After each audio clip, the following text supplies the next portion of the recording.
Hello, everyone, and welcome back to another episode of 1990's Represent. We're starting off our first cycle of 1999, and we're doing that with an album. And this episode, we're talking about Baby One More Time by Britney Spears.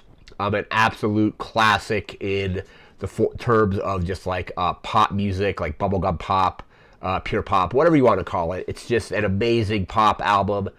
I hadn't heard the album in quite a few years, but loaded it up on Apple Music, went out on a walk, and was kind of surprised with how well I remembered a lot of the lyrics. So, like, most of the lyrics to most of the songs I had somehow remembered, even though I haven't listened to this album in many years. I picked the album up back when it came out in 1999. I think I maybe picked it up in like January or February of that year.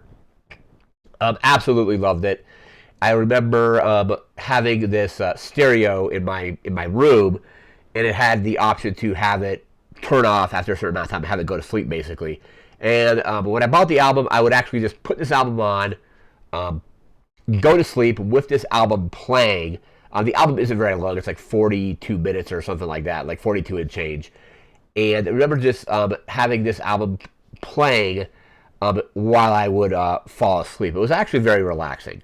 But I got my notes here. We're going to talk about the album. I'm going to go over the track listing, some of the history of the album and stuff like that.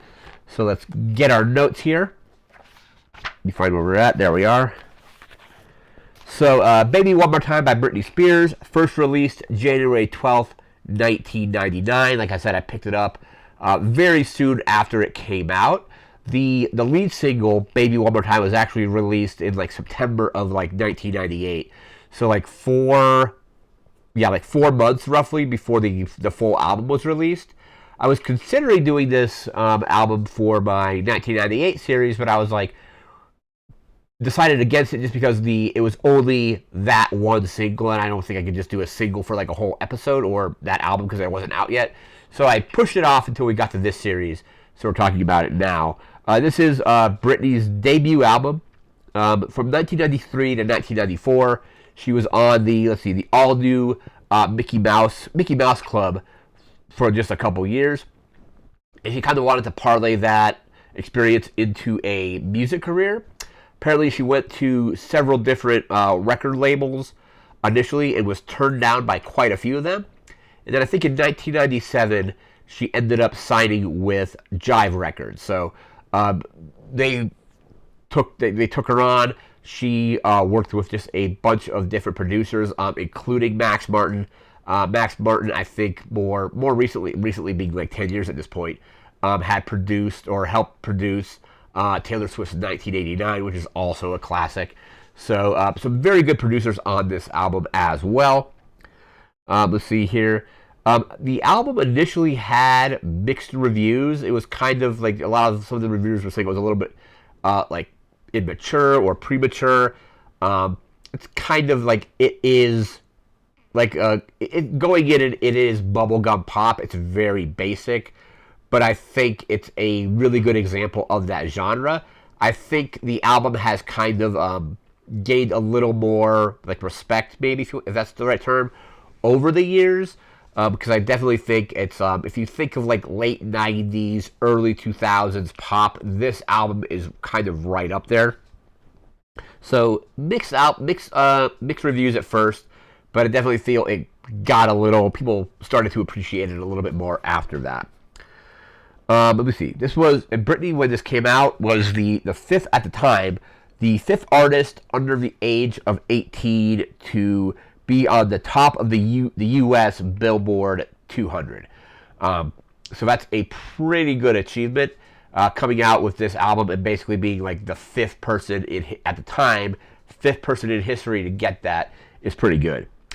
It was rated at 14 times platinum, so like basically like sold at the very least 14 million copies. It's considered to be diamond. I think maybe diamond is maybe 10 million, or I think diamond is maybe 10 million. I'm not exactly sure on that. There were 5 singles released from the album.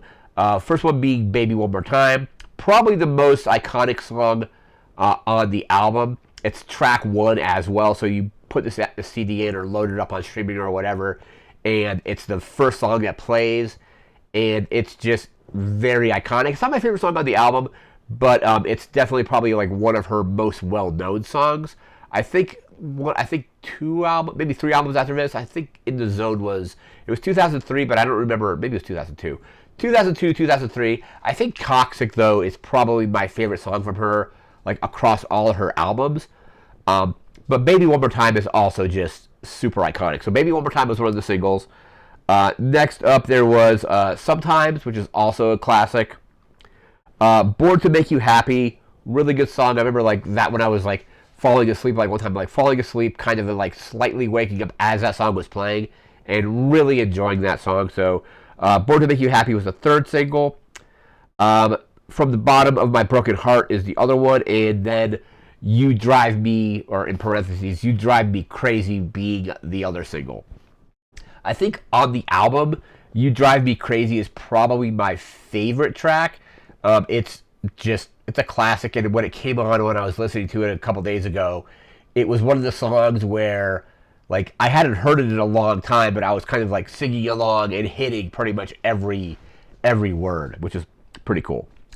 Britney was, when this came out, was kind of at the forefront of the kind of just the female pop like movement. I don't really know what you want to call it, but right after this, Christina Aguilera dropped her I think it was her debut, dropped an album. Mandy Moore dropped an album, and it was definitely this huge 1999 for like pop music, but also female-driven pop music was huge, and she was kind of like right at the forefront of that, which is pretty sweet. We're going to go ahead and pull up the track list, and let's see if I can pull that up. Here we go. So like I said, it's 42 minutes and 20 seconds in length, 11 tracks, and I'm just going to go over some of these producers as well. Let's see if that... So track 1 is Baby One More Time, written and produced by Max Martin, an incredible producer. Like I said, worked on 1989 with Taylor Swift. Baby One More Time, one of her definitely most iconic tracks. Track 2 is You Drive Me Crazy. Like I said a few seconds ago, probably favorite track on the album. Max Martin is also on there with a whole bunch of other producers. Track 3 is Sometimes.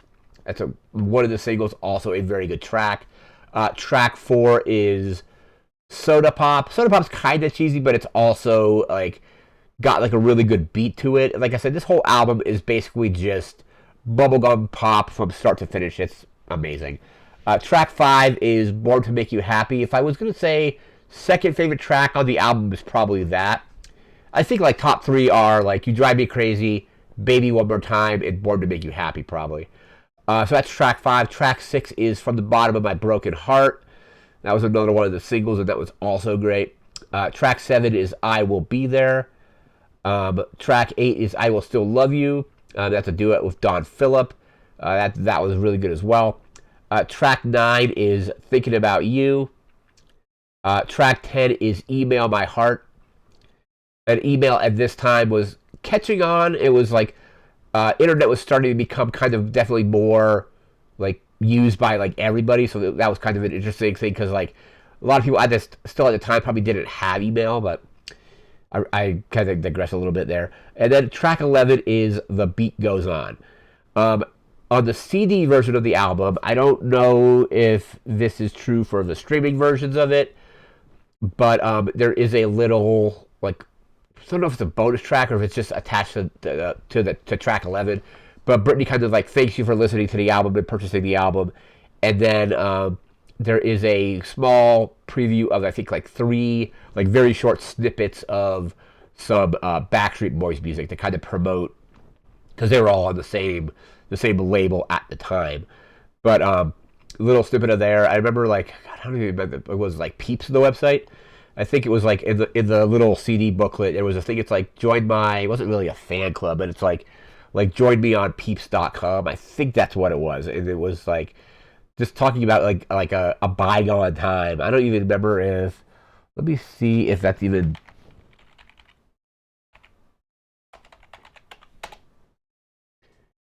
I don't even think it's even still there. Or was it Peeps or something like that? Because Peeps now, I think, is the website for, no, that's Peeps brand, is the Easter candy. But I think it was called Peeps. Let me just, if it pops up here. No, I think that was kind of like before she had like an official, like, BritneySpears.com or something like that. It was like Britney Spears, like BritneySpears.peeps.com or something like that. I don't remember. It was like such a weird time where like not everybody had websites yet, and kind of definitely like started to come into like that .com kind of era and all that. But that's the track list. Like I said, about 42 minutes in length. It was interesting. It was really funny because Apple Music, it was like I had to like it was being weird on my phone a couple days ago when I was listening to this.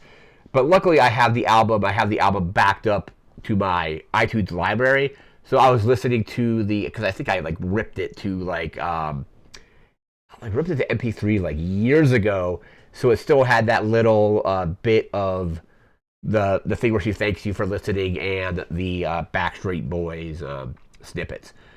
But this is just again a pop music classic. Highly recommend it. I definitely feel like some of her better songs, like I think "Toxic" again is my favorite song from her, like overall. But this album is just a classic. I remember even back in 1999, one time messing around with Winamp and actually made like a very very bad Britney Spears Winamp skin. I don't think I have any screenshots of it, unfortunately, because I wasn't really saving images back then. But really kind of the cheesy Winamp skin made of from like the cover of this album or something like that. But that is going to do it for this video.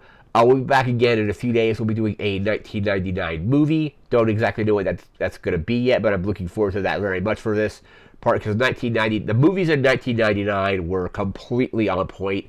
One of the best years for film, at least like in modern times. I remember there was a book by Brian Rafferty called like Best Movie Year Ever or something like that, and I did a series on it. Like I want to say like in 2019 because it would have been the 20th anniversary of 1999, and I was covering a lot of those movies there. I'm probably going to rewatch a lot of those for this series as well. But 1999, the movies of 1999 are just completely on point. A lot of classics that we're going to be getting to whenever we do our cycles of 1999. But again, that's going to do it for now. So remember to like, comment, share, subscribe. We'll see you again next time. Thanks again for watching. Take care and have a good one. See ya.